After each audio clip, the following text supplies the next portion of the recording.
Hello, class. We're back from the midterm, and today we're going to talk about sampling. And what sampling is, unfortunately, it's not sampling cakes or sampling candy.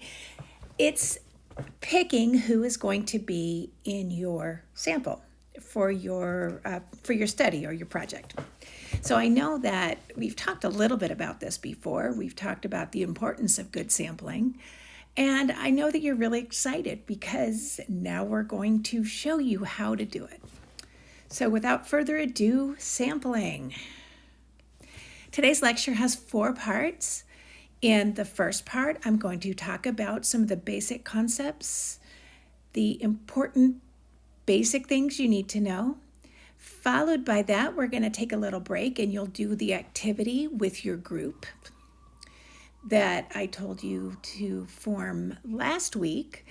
And each person should have a bag of Reese's Pieces. And you'll see why in just a minute. And of course, you can meet virtually. You can meet with your groups on Google Hangouts. I left directions on how to get to Google Hangouts in the top part of the modules where there's instructions. So if you need to get a group, if you didn't do that yet, you can do that either now or you can do that at the end of this section. So first I'm going to talk about basic concepts, then go on to some probability sampling. And this is one type of sampling where your participants are randomly selected. So that's probability sampling. We're going to take a little break then. I'll talk about non-probability sampling and finish with an example. Ready, set, go. So basic concepts. There are a couple of things you need to know before we start talking about sampling. We need to speak the language, so to speak.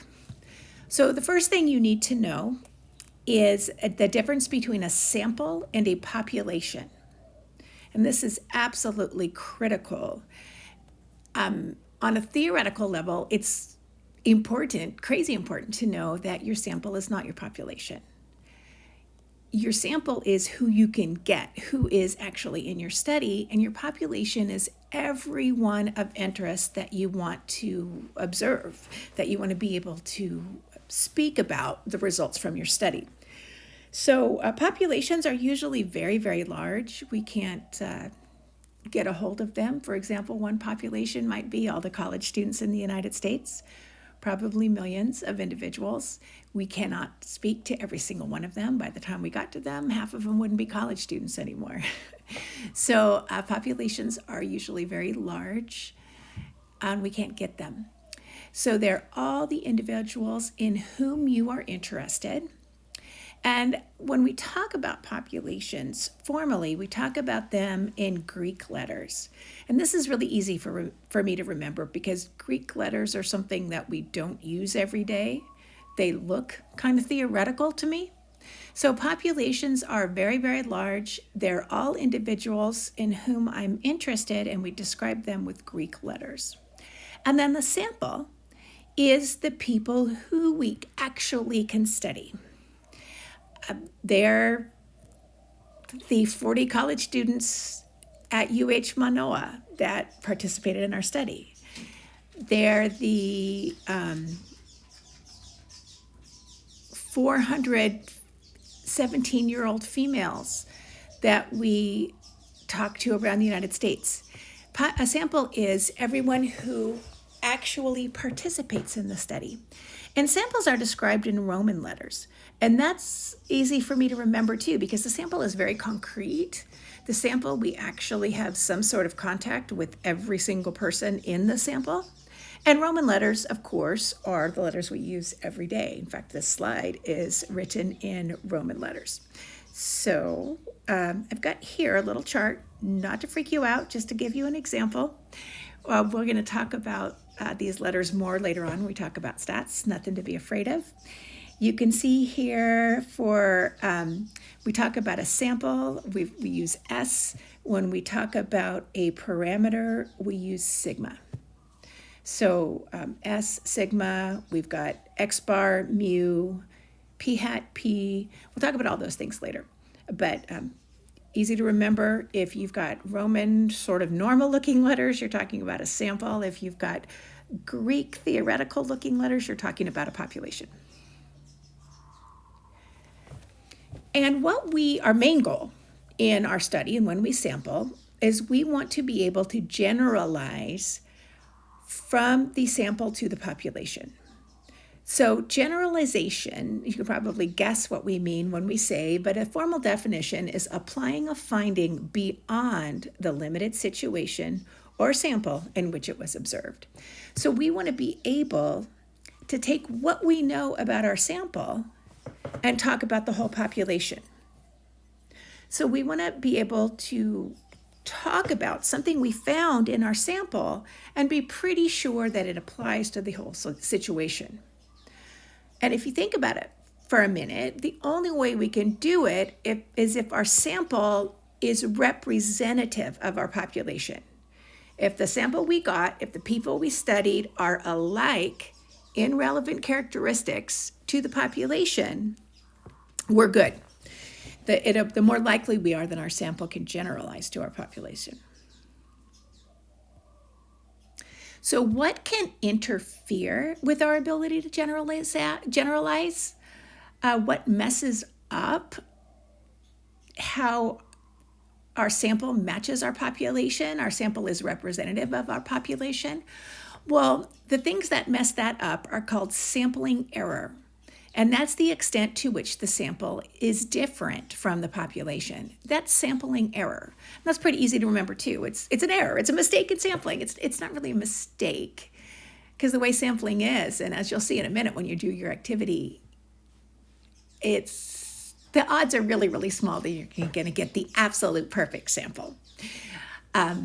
So the things that get in the way of your getting that perfect representative sample are called sampling error. And there are two types. There's chance error. That's error due to probability, to the laws of probability. We draw our sample perfectly randomly, but we just happen to get one that's not very representative. And that's going to happen. That's why I wanted you to experience the simulation that you're going to do in your group, because you're going to see chance error happens. The sample composition is all, if it's random, it's all based on the laws of probability. So that's the first type, chance error. It just happens due to chance. Now, the second type is sampling bias, and it has to do with some way that we take our sample, has to do that with the methods that we use to take our sample that make it biased. So for example, let's say my population is all of the college students in the United States, and I take my sample only from college students in Hawaii because that's all I can get. There might be some systematic way that college students from Hawaii differ from college students on the mainland. Maybe they smile more because they're in more sunshine. Maybe they're a little bit more concerned with issues of social justice and sustainability because they live so close to the water and the land. If those things are relevant to my study, then I've got a sampling bias because the college students in Hawaii might not represent the whole college students in the United States. So in that case, it's a sampling bias because the way I drew my sample caused it possibly not to be representative of the population. So there's some way that college students in Hawaii are different. And because I only took people from Hawaii, we have to think about that before we generalize the results to the whole population. Another example is, let's say I want to study fourth graders and I want to study their reading progress. And all the fourth graders I take are from a private school. I take a class at a private school or randomly select fourth graders from a private school. That sample might be biased as well because I really can't generalize to all fourth graders because the ones I only looked at came from a private school and they might differ in some way from the whole population of fourth graders. So sampling bias is either by geographical area or it differs from the rest of the population. So to explain these a little bit more, chance error was our first type. It's just chance or random error due to chance. Chance, the roll of the dice, gets in between what we can say about the population based on our sample, because samples are drawn due to chance. And just by the odds of probability, our sample sometimes is going to be not representative of the population. Now, statistics help us deal with that. Statistics to the rescue, yay! But, and we're going to talk about that a lot more. All I want you to realize now that chance error is really, it's because we draw our samples due to chance, and that's why statistics is such an important representative of our important tool that we use in methods, because it's the way that we know that our results are not due to chance. And we'll talk about that a little bit more lately, but I want you to get kind of used to the idea. It's so important. And sampling bias, as we mentioned before, it's error due to how the sample is selected. And I like to have, to picture a dirty dealer. And I couldn't find a picture that was licensed of a dirty dealer. I don't even know what a dirty dealer looks like. Picture a guy with a mustache, dealing cards and making sure that he wins the game, right? There's some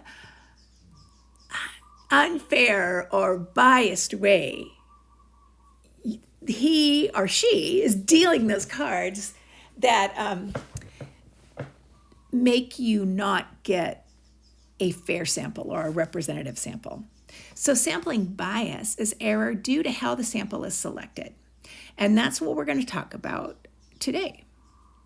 Sampling techniques can help us, to some extent, deal with sampling bias. And so this is our best shot at dealing with sampling bias. All right, now you try it. I'm going to shut this lecture off in a minute. And there's a link labeled Sampling 2 right below this in La Lima. There's a worksheet to guide you through the process. So you're going to do a couple, each person has a bunch of Reese's Pieces.